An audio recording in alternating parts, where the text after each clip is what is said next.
Welcome to our webcast titled 5 Keys to Integrated Planning and Unstoppable Business Performance, brought to you by CFO Publishing and by the sponsors of our webcast, Anaplan and OpenSymmetry. I'm Joe Fleischer, and I'll be your moderator. What I would like to do now is tell you about our very distinguished guest speakers. Our distinguished panelists are Paul Hammerman, Vice President and Principal Analyst serving application development and delivery professionals with Forrester; Laura Roach, Senior Vice President of Marketing and Customer Success with OpenSymmetry; and Brian Kadis, Vice President of Customer Success with Anaplan. By way of background, Paul Hammerman, an analyst on the application development and delivery team with Forrester, focuses on human resource management and financial applications, as well as trends and directions in the overall market for enterprise applications. And we're going to hear some very compelling research very shortly. Laura Roach is joining us as well. She is Senior Vice President of Marketing and Customer Success with OpenSymmetry. And not only is she an avid athlete, she's also a seasoned executive with more than 20 years of experience in sales operations, human resources, and compensation consulting with leading sales performance management providers. And as will be readily apparent very soon, Laura brings energy and passion in delivering unstoppable success, which is a key topic of our webcast.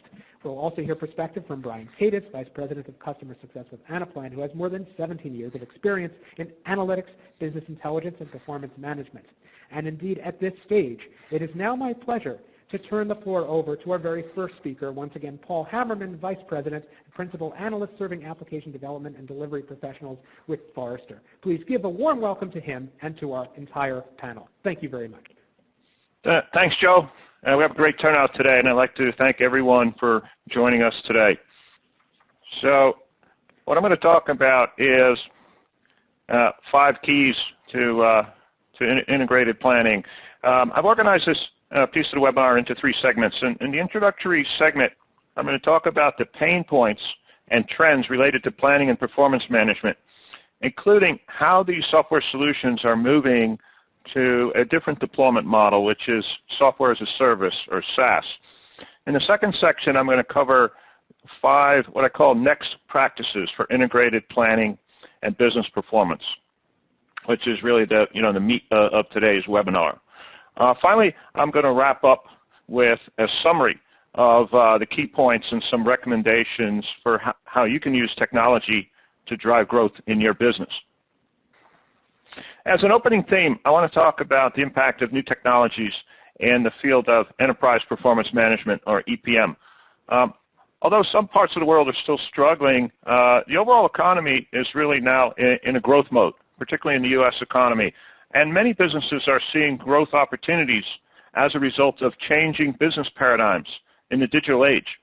And these growth opportunities highlight the need for speed, flexibility, and insight from your planning and performance systems.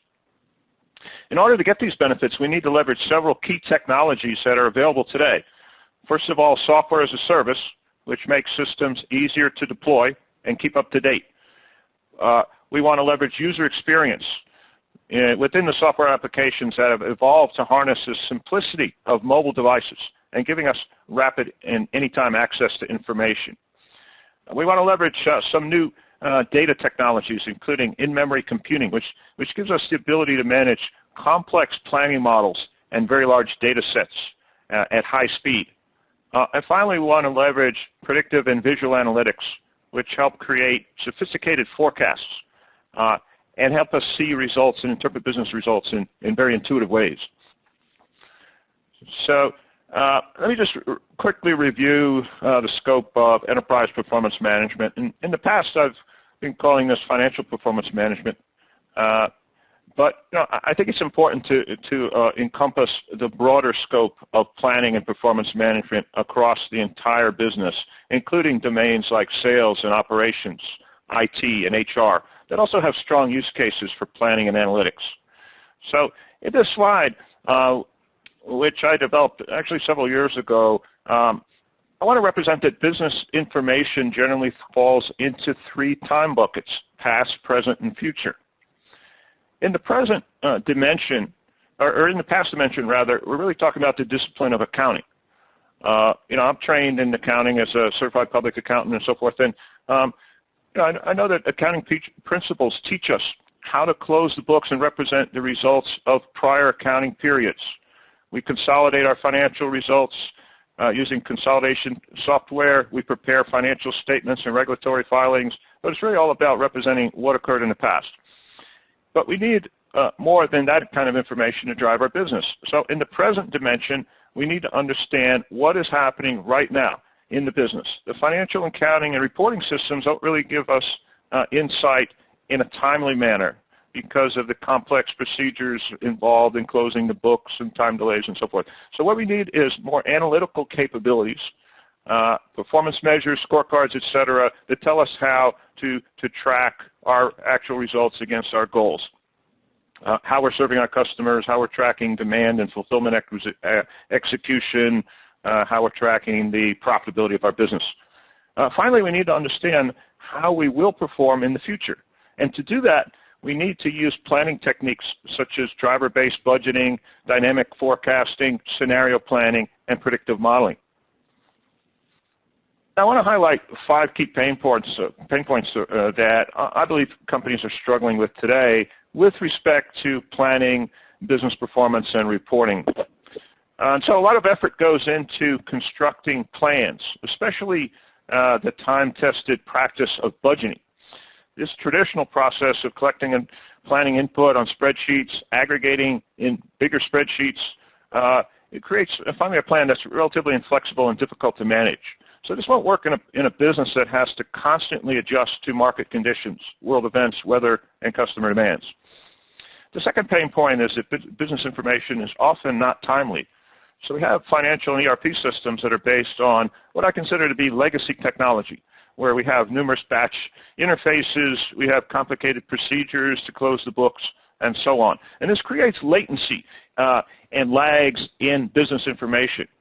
We need to move to a world where our sales, operational, and financial systems are connected real time so we can manage our business more effectively with insight based on data that's current. The third pain point is intermittent collaboration. So we tend to share information with our colleagues largely using email as a transport mechanism, where users need to read the emails, open files, review them, and really spend a bit of time to determine what's going on. So we need better collaboration mechanisms so we can act on situations more easily and make the right decisions based on the facts.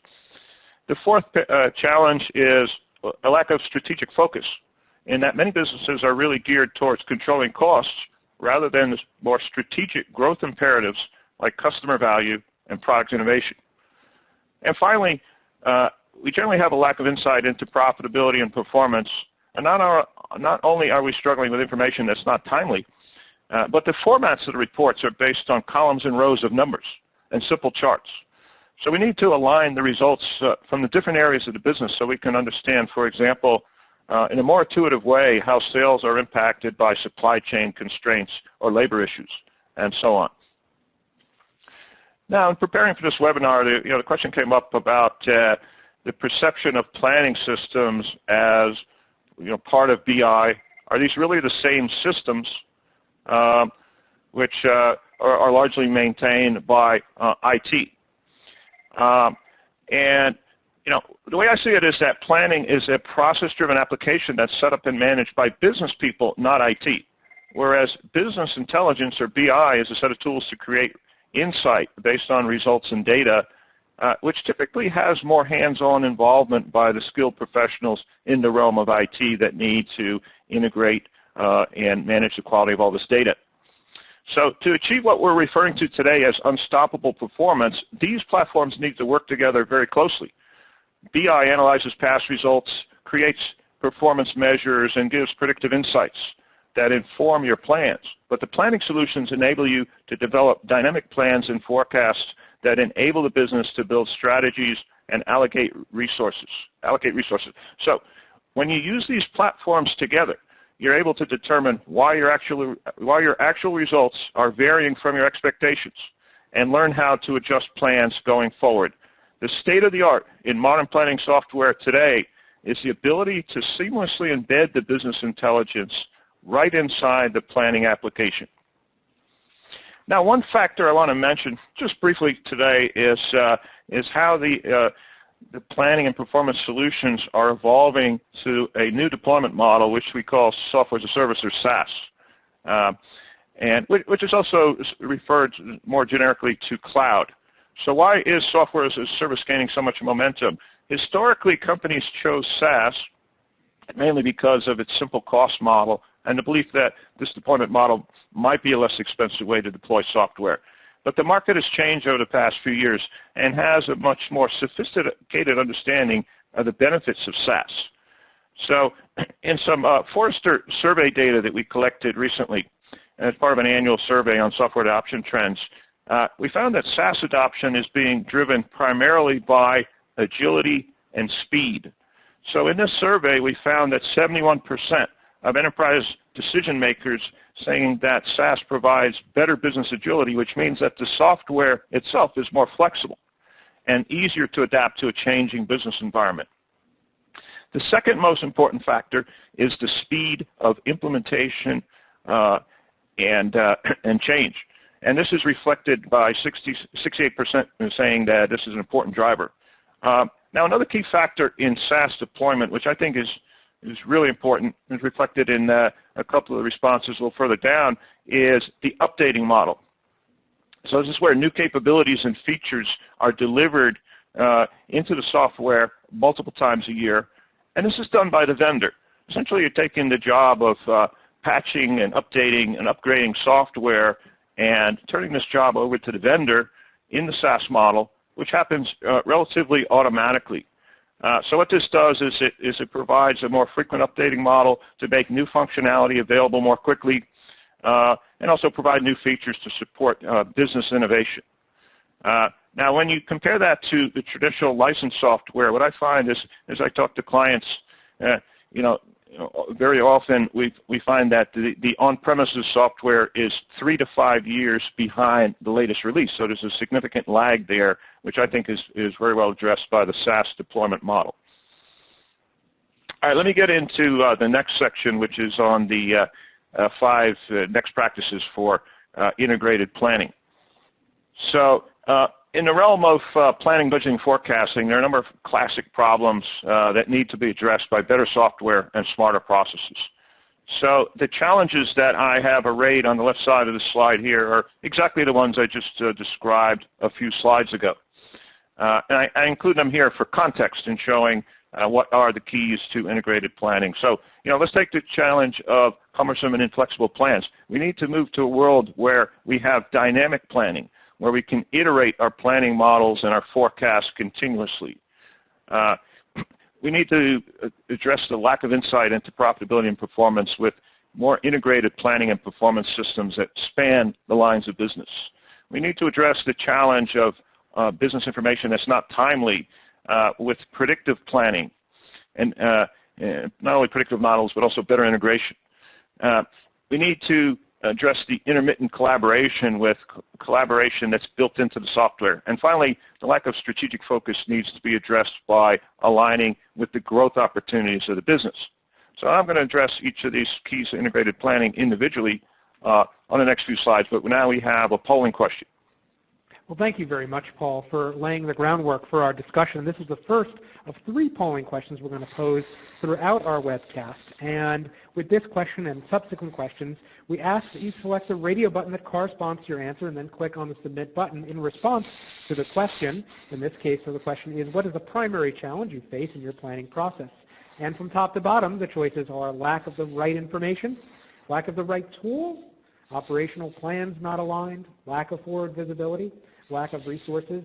If there's another primary challenge not listed above, you're welcome to select the radio button next to other. If you don't know, you're welcome to select the radio button next to I don't know. Indeed, you can feel free to select the radio button that corresponds to your answer and then to click on the submit button. And what we'll do is we'll give you just a few more moments to respond, and then what we will do is reveal how you have responded. And so far, what we can see is that a plurality has indicated lack of forward visibility is an issue. Roughly about 1/5 of respondents have indicated that. And then the next most prevalent response is the lack of the right information. But tied for that, by the way, is operational plans not aligned. So if we were to isolate the three most prevalent issues, there would be lack of forward visibility, operational plans not aligned, lack of the right information, and then the fourth would be lack of the right tools. And so in this context, we now have an opportunity to outline the challenges with planning, and we will now continue our discussion. Okay, thanks, Joe. I think that those results are a good validation to some of the pain points that I was talking about. So let me talk about the subject of dynamic planning. So this is the first of 5 keys that I'm going to cover. Now, dynamic planning is the concept that plans are not static or periodic, but rather they're living things that need to evolve continuously. With technology evolving to the cloud, better data integration, and so on, a lot of historically periodic or batch processes are becoming continuous. Just for example, take the employee performance appraisal, the dreaded annual performance appraisal. A lot of companies are realizing that it really doesn't make sense to do this anymore. It doesn't make sense to do them annually or semi-annually, but rather track business performance and individual performance on a continual basis. So that's a process that's undergoing significant change, as is business performance. So it makes sense to construct processes which are continuous so that we're really driving by looking through the windshield rather than at the rear view mirror. So to enable continuous planning, we need to extend real-time access to more users, not just finance users, but we need to involve people across the organization. We need to integrate actual data more frequently via real-time interfaces versus batch interfaces. We need to create a discipline to update plans whenever situations change. Now, this is not a trivial point. I mean, this right here really requires a commitment to changing how we manage this process in order to make it dynamic. Now, a key to doing this is to use frequent and broad participation to deliver more accurate and reliable plans by involving people that are really on the front line of the business. Now, we have another polling question. Joe? Thank you so much, Paul. This is the second of 3 polling questions we will pose.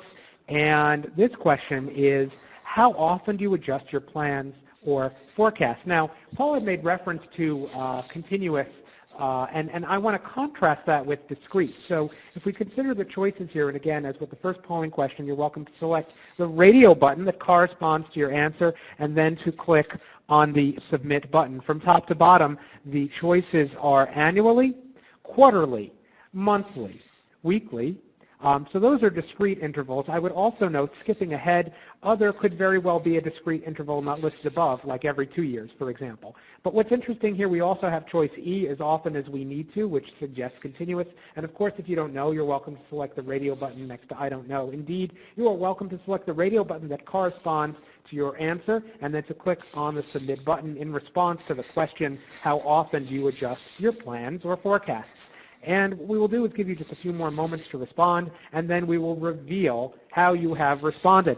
So far, what we can see is that a plurality, about a third of respondents plan quarterly. Next most prevalent response is monthly. But here's something very, very interesting. We have nearly a fifth of respondents indicating continuous planning as often as we need to. And frankly, that used to be much more unusual, I suspect. So with that in mind, what we're now going to do is continue our discussion in the context of integrating planning and performance. And we will now hear from Paul. Okay, thanks, Joe. So the second key is integrating planning and performance across lines of business. So a good example in the context of growing companies is to integrate financial planning efforts with the revenue side of the business, especially with sales. Another one is long-range human resources planning.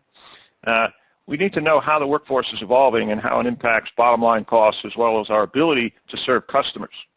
So one thing you can count on is that siloed approaches to planning and analysis lead to inconsistent results. So next-generation planning systems and performance systems will empower each organizational unit to model their business with metrics and cross-organizational data. It'll enable them to integrate business intelligence with planning data frequently and automatically. And it will enable organizational units to align around common strategic goals. yet allow them the freedom for creative approaches that are required within each line of business or departmental unit. The third key is predictive planning and analytics. Now, this one benefits from some cutting-edge technologies that are rapidly becoming mainstream. Now, predictive planning uses algorithms, machine learning, and big data. Algorithms are scientific formulas that allow us to model business patterns. Now, these are not new, but planning tools are getting better at harnessing these kinds of algorithms. Big data enables us to analyze massive data sets of unstructured data from the real world. For example, traffic, weather, health information like clinical information, and consumer information. And this is something that was not possible a few years ago except in supercomputing labs, but is now commercially available at a very reasonable cost. A third technology is machine learning, which predicts outcomes based on behavioral and data patterns. Modeling it and constantly refining these patterns gives us powerful predictive capabilities beyond the standardized algorithms from management science disciplines. Now, using all of these technologies to forecast business patterns in more sophisticated ways is something that you should be thinking about as we harness this new technology. The fourth key is collaborating effectively across the organization. As I mentioned earlier, this is a very difficult thing to do when you send around lengthy emails with documents attached. Collaboration in email and spreadsheets wastes a lot of time and slows the planning process. So we need to move to a much more iterative type of collaboration that happens more quickly in the context of planning and performance. This involves digital collaboration. That's really a natural outgrowth of the social platforms that you may use in your personal life, like Twitter, Facebook, or LinkedIn. So the next practice is to move your collaboration efforts to an activity stream inside the planning application. And what this enables you to do is to refine planning assumptions and act on outcomes more quickly. You can also use this collaboration functionality to delegate tasks or assign problem solving to colleagues that may know how to address the issue. A final point is that if you can scale this process collaboratively out to more and more people, such as your entire sales force, you get more granularity in the level of insight because you can really touch the front lines of the business and understand what's happening in the field. Now the fifth and final piece is, or final key here is aligning with growth opportunities. Now, this is not as easy as it sounds. Companies that are traded, that have stock traded on public exchanges, are under pressure to deliver results for Wall Street investors, which may be at odds with what they must do to keep their customers happy. And so you have a variety of external forces, including economic volatility, investor expectations, and so on, that influence stakeholder expectations. But on the other side of the coin, you have customer-driven market forces that place demands on finance as well. These include price-driven competition, changing consumption models, and the need to innovate with shorter product life cycles.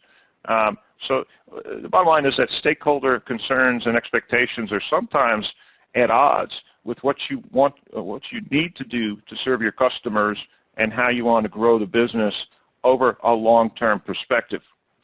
So at Forrester, we believe that growth-oriented companies really need to be obsessed about their customers and have a long-range view about creating business value for those customers versus more traditional companies that are really trying to squeeze out an extra penny of earnings per share on behalf of their shareholders.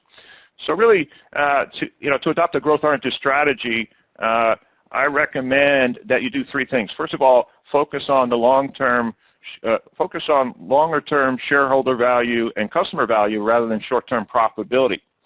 Now, growth companies, especially digital businesses, and for example, in the software industry, I find that they're very willing to sacrifice short-term returns in favor of long-term growth and really trying to grow market share and serve their customers. Secondly, we find that revenue growth can be driven based on customer loyalty and the long-term value of a customer rather than a more short-term practice of raising prices, for example.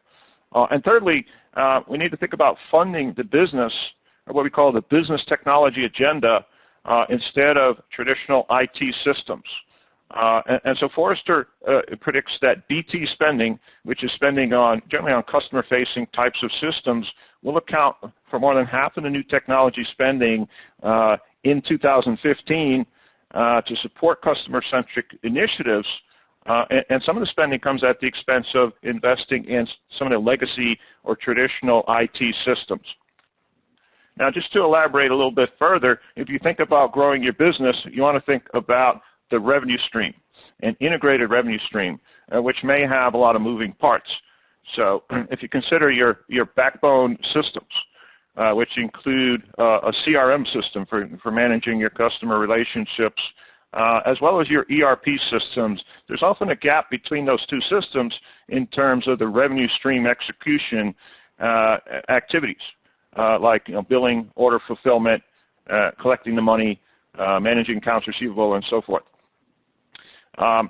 So what we need to do is tie together and better integrate what I think some are referring to as the middle office, and that is the systems that manage the revenue stream that sit between your ERP system and your CRM system. So if you take this approach, I think you can realize several key benefits for your business. One is to gain real-time visibility into revenues and cash flows by having a well-integrated revenue stream. Secondly, to make the customer experience painless. So consider how finance deals with customers, which may be a lot different than the way the sales and marketing organizations deal with customers. But what you want to do is really create a frictionless or painless customer experience on the finance side when you're dealing with returns or billing and processes like that really exemplify the same customer experience practices that you get on the sales side of the business or the fulfillment side. The third thing is accelerate order to cash cycles, and I think finance people get the value of time value of money and how you want to accelerate that revenue stream. A fourth point here is to gain predictability in your business with recurring and subscription business models. So when you think about it, from a forecasting standpoint, it's a lot easier to predict revenue when you have recurring revenue models versus one-time transactional types of revenue streams. And we actually find that a lot of businesses are moving more and more of their revenue collection processes from transactional to recurring. And the fifth point is fueling growth strategies with cash and capital. So growth companies need to invest cash and capital in expanding the business, developing new products and moving into new markets. And in such growth scenarios, a visionary finance organization determines the best way to fund growth and which scenarios are the best bets for the company by using the planning and forecasting systems.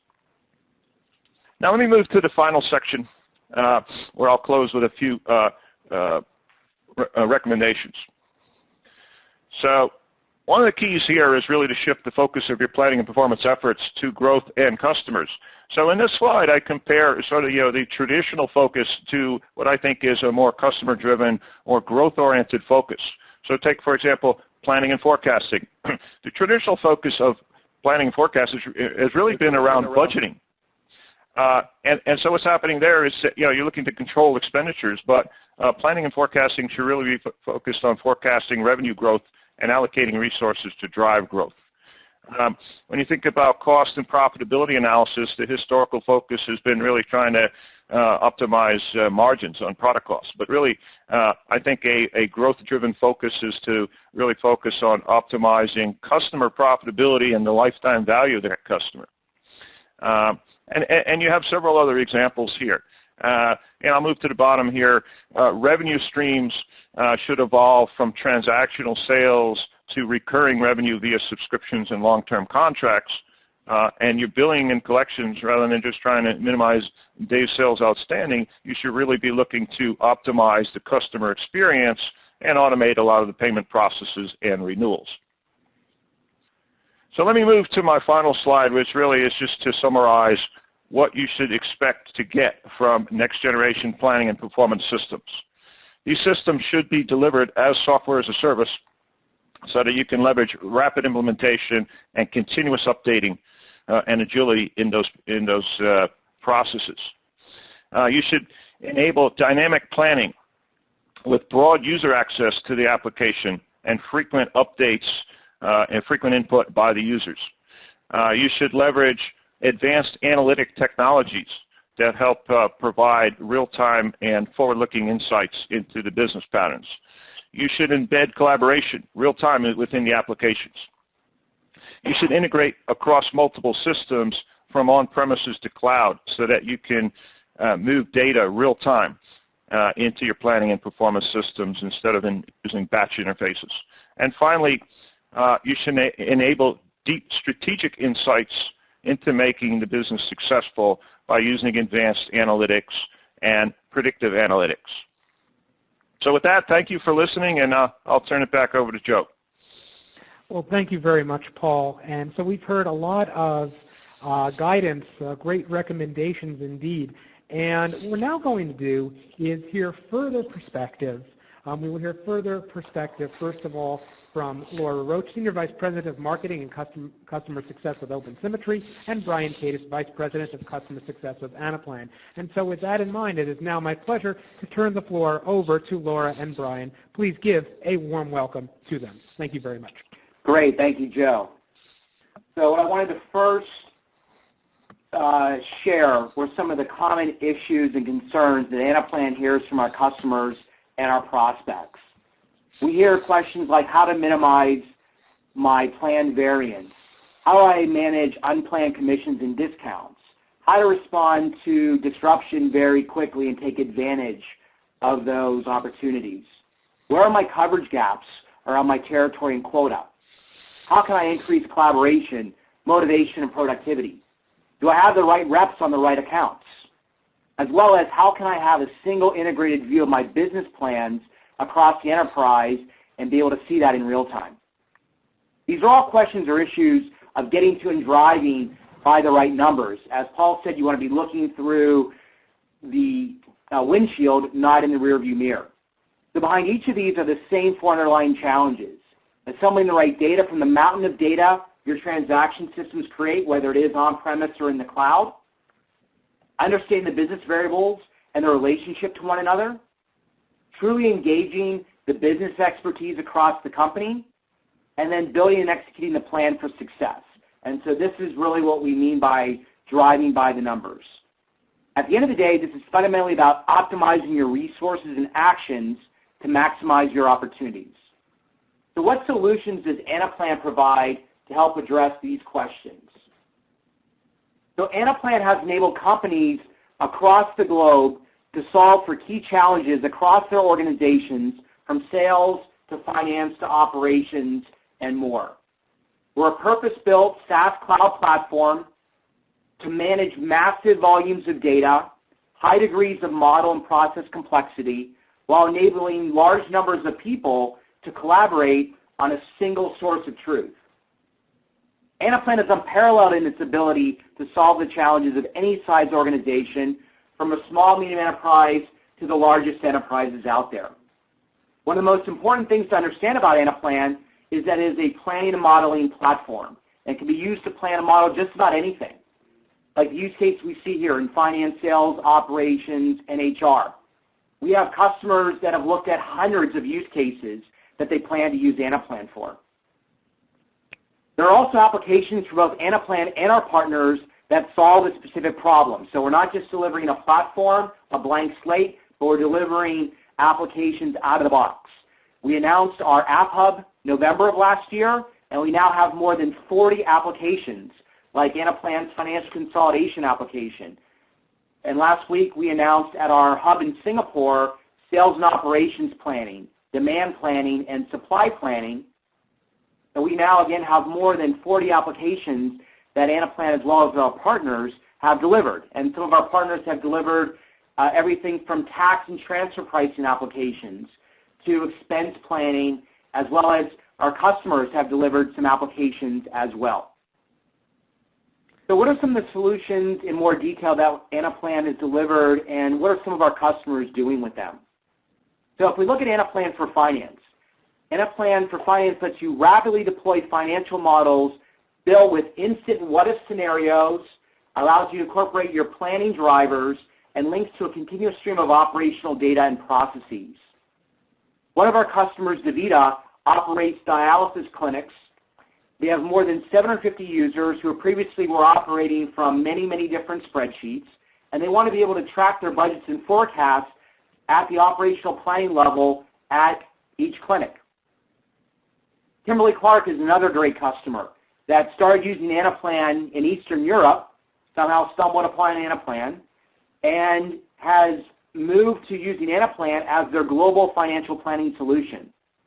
Anaplan enables Kimberly-Clark to essentially govern their FP&A processes where 80% of it may be consistent globally, but in the same time provides autonomy to their various business units so they can optimally run their divisions based on their specific market conditions and still have it roll up so they can have a global view of their plans.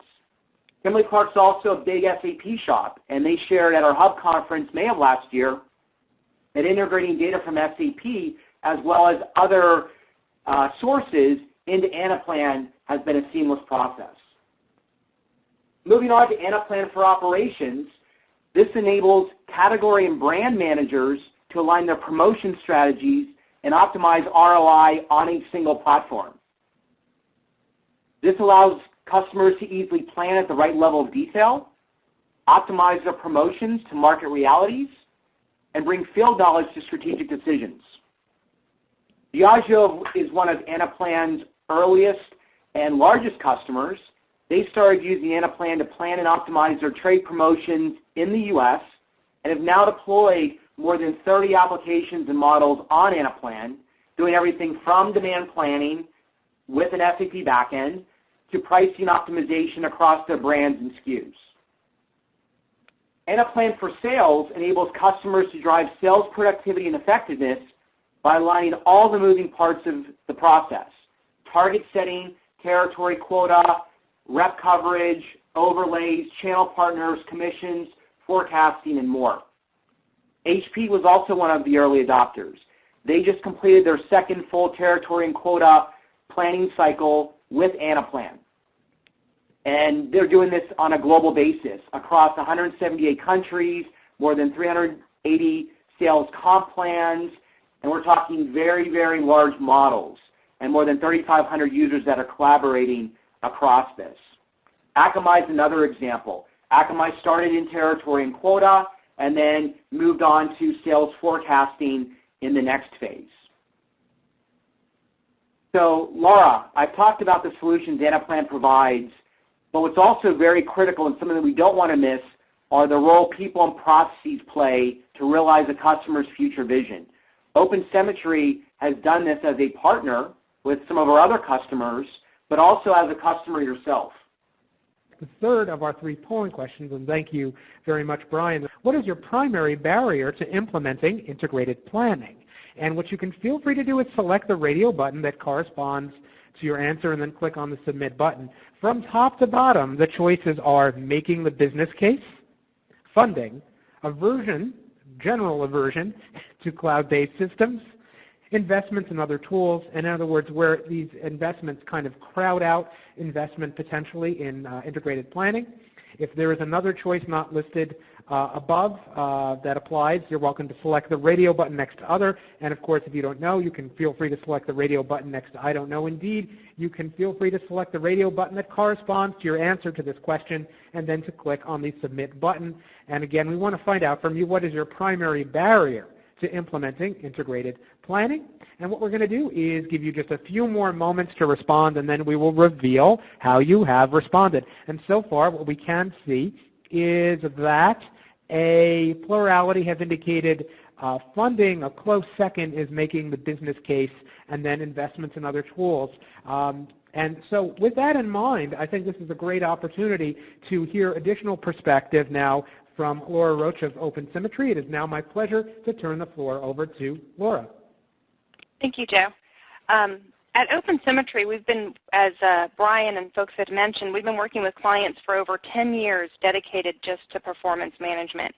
So we've actually seen the benefits referenced by Paul and Brian here in research, as well as in the real results from over 1,300 of OpenSymmetry's solutions that we've deployed globally across 17 industries.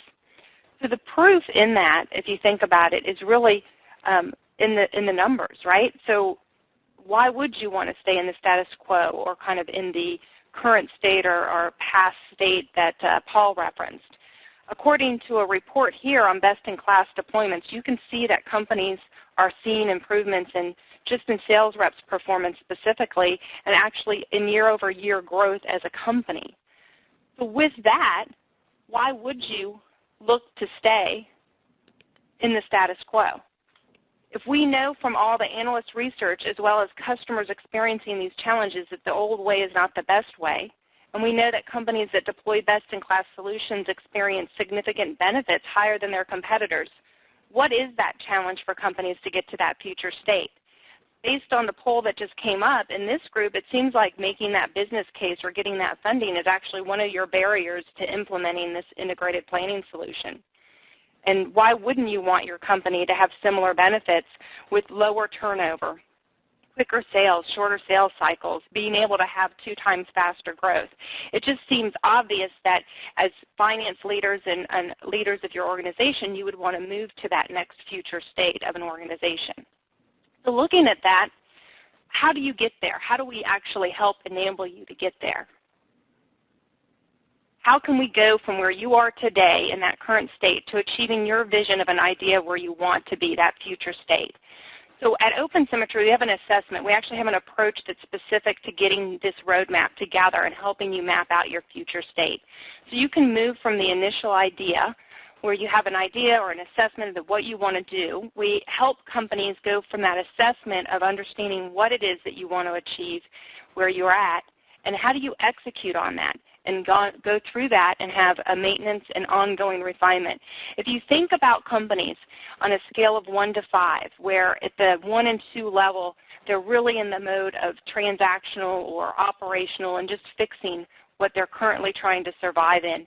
And if you think of 5 being in that upper quadrant of strategic and really driving to that business technology and that business transformation that we were listening to Paul about, very often companies aspire to be there, but most likely they're actually stuck around that level 2.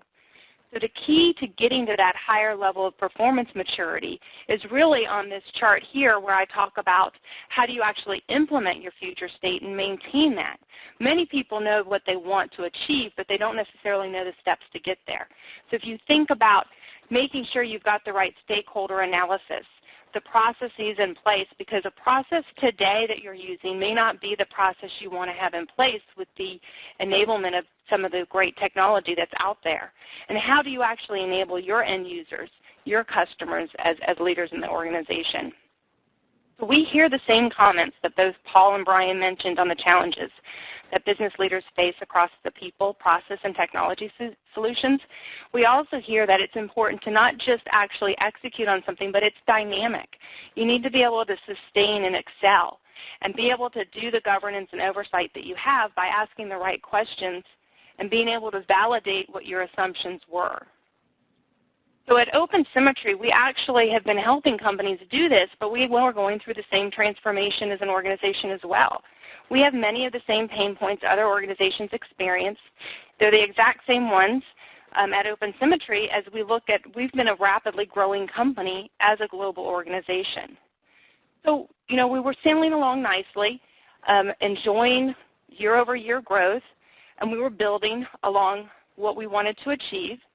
But then how do we actually make sure that the 5-year strategy plan that we have that we wanted to achieve on is actually executed on?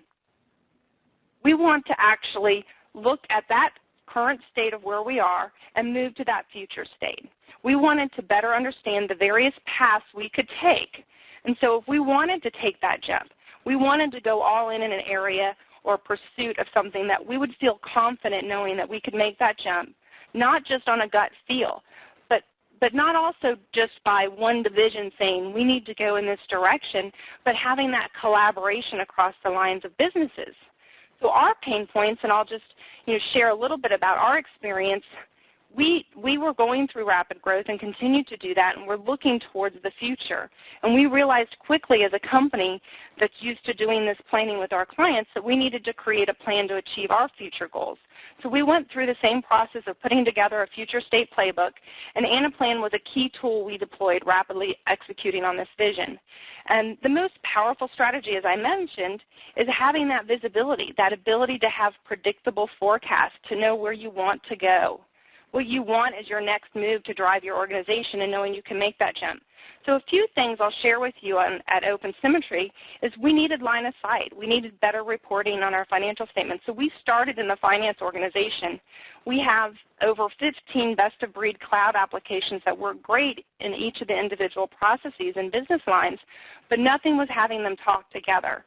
And we needed a central repository because we were using email. As Paul mentioned, as one of the bigger pain points earlier on, email's good for some things, but it's not good as a primary workflow or communication tool.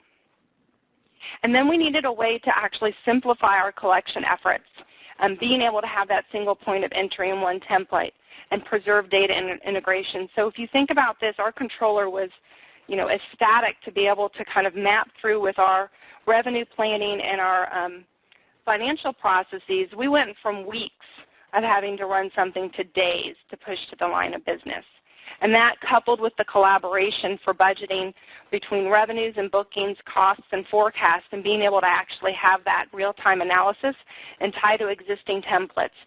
So within weeks, we were enabling our phase one of the solution that was really focused more on the financial side and consolidating all of our financial reporting and integrating it into professional services automation for our times and expenses. If you think about it, our biggest asset as an organization that's a services organization is in our people, our finances. So we needed to make sure that we were aligning our time and materials and our collections to the customer and our revenue all together. And then a few weeks later, we've been continuing to enhance that. So I'll share a little bit with you on how that looked like in the actual Anaplan model if you look at the planning and the collaboration in the cloud. So now we have one company vision and one source of numbers and analytics. So if you look at this and you heard from Brian where you can build your own apps, you can connect your data, you can do your what-if analysis. So what did that look like for OpenSymmetry? As I mentioned, we enabled Anaplan in a few departments, starting with finance first, then services, and then the bigger picture is for us to move across all lines of the business and expand that throughout the organization so that we can basically be on every one of Anaplan's little clouds there. We'll be able to say that. I think you saw earlier we were on the finance cloud. Now we're continuing to expand that through all the organizations. So we did this initially, as I mentioned, but now you can see if you look across the board, from getting rid of multiple spreadsheets, integrating our ERP and professional services, we got to the first phase, and now we're actually aligning sales and revenue planning and cost budgets. That we just did that this past to the end of the year. And thirdly, now expanding to managing our ongoing sales and revenues as well as we look at our talent management. So as we grow, we know what part of the departments that we need to make sure that we're building out our succession plans and our talent management as well. So that's a little bit about OpenSymmetry. It's a little bit about how we've actually been both a partner and a customer. And you can see Anaplan is that planning cloud. In fact, Anaplan is integrated with every major ERP, CRM, and human capital system in use today, both cloud and on-premise. So we talked a little bit about realizing that many organizations aren't 100% in the cloud, but they do need and require the ability to manage across both approaches. So, with Anaplan as your technology and OpenSymmetry as your trusted global advisor across sales, HR, and finance, we can help you map your way to success and get that vision of an integrated planning platform and start achieving insights and rapid results now. So with that, we'll open it up for questions. Well, thank you very much, Laura, as well as Brian and Paul. And we have a number of great questions from attendees. First question, actually, for you, Paul. An attendee says, several years ago there were objections within finance regarding putting information, financial information, but perhaps information in general, into the cloud. Do you still see that organizations you've worked with perceiving security to be a barrier to cloud use of the cloud in that context? Yeah, Joe. So, security in the past has been considered a barrier, but really I would characterize it now as a concern. So in our software survey data, one thing we're seeing is very rapid uptake in finance of SaaS. Just within the past couple of years, it's really jumped significantly. And we also see that year after year, security is the number one concern with respect to SaaS systems, but I don't really feel it's holding back the SaaS adoption at all, because most customers find that industrialized security measures provided by SaaS vendors are actually superior to what they could do inside their own data centers. And there's also a very good track record on the reliability of SaaS vendors in that they've had very little downtime. So I think, just to summarize, I think it's really a concern, but certainly not a barrier to adoption anymore. Well, thank you very much, Paul. Another question from an attendee. Why have you seen software as a service planning deployments growing as rapidly as they have?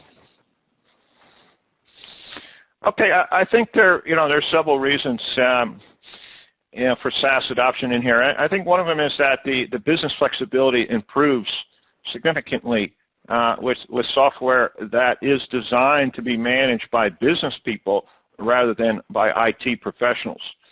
So what this does is it empowers the business unit to have more control around how the software is set up and how they use it, and really reduces their dependence on internal IT for support. We also find that there's faster implementation than traditional on-premises systems, much faster implementation, could be 2 to 3 times faster. We find that the systems are upgraded and patched regularly by the vendors. So this relieves the company in the job of having to keep the software up to date. We find that there's a very predictable and transparent cost of ownership with the SaaS subscription model.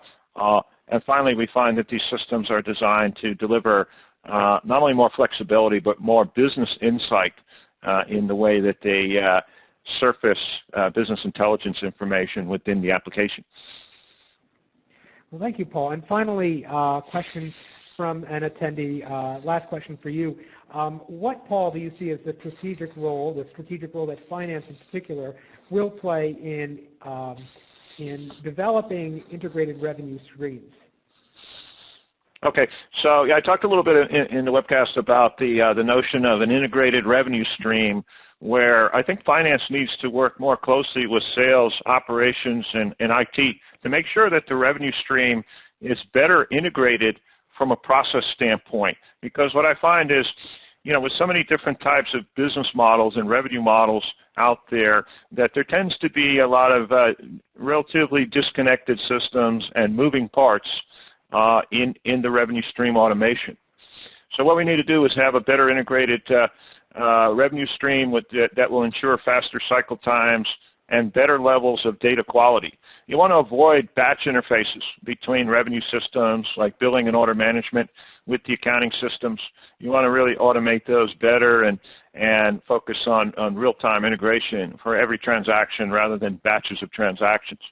Also, you need to look at how these systems work together from the standpoint of the customer. So put yourself in the customer's shoes and really think about how it is to deal with your organization in terms of the customer experience for the various parts of the revenue stream, whether it be the initial sale and the ordering, the fulfillment, all the way down to the collection of the revenue, via the billing system.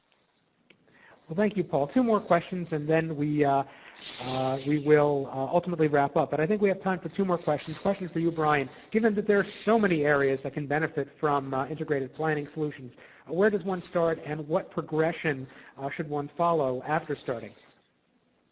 Great question. So the beauty of Anaplan is you can really start anywhere.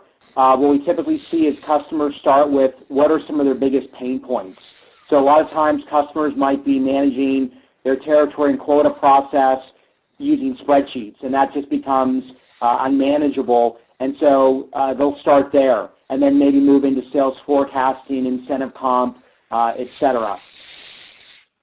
Or a company has started with a deployment for FP&A, and then they decide that they want to go global with it, and it just becomes too costly, too long of a deployment time to do it with whichever vendor they were looking to do it, and then they'll move to Anaplan to then really handle their global deployment. The nice part about Anaplan, too, is we don't have a rip and replace strategy. A lot of times customers are using Anaplan to complement existing processes, tackling challenges that they haven't had a solution to solve for many, many years, and that's usually, for most cases, where we see them start. And then once that happens, just like Diageo, many other examples, we usually see customers and other business units really starting to line up and moving then to the next 5, 10, 20 other use cases. Well, thank you, Brian. One last question for you, Laura, a relatively quick one. How did you, following up on your case study, how did you, Laura, articulate a business case to get buy-in and engage planning and forecasting stakeholders across OpenSymmetry? Thanks, Joe. So if you kind of refer back to the light bulb slide I had, it's really part of our toolkit of actually walking through that with the stakeholders. So, every company has slightly different goals, and they also have slightly different key buyers, right? Like key stakeholders is their customers. And so better understanding that to build out your roadmap up front is going to help with your change management and your enablement, but also ultimately mapping out what your tangible and intangible benefits are with an ROI calculator that's built for your organization. So leveraging some of the templates that we have to walk you through that, but tailoring it to your organization to ultimately get you buy-in. And I would say that given that a lot of folks are having challenges making that business case and funding, we have some great tools that can really help you map that out, and you can use those quickly and bring that back to your organization.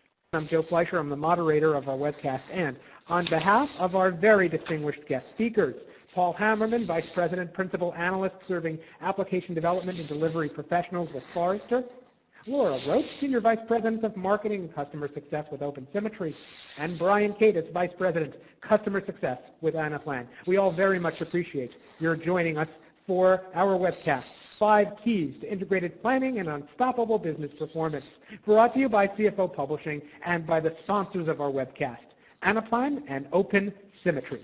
We thank you for your time, and we hope you enjoy the rest of your day.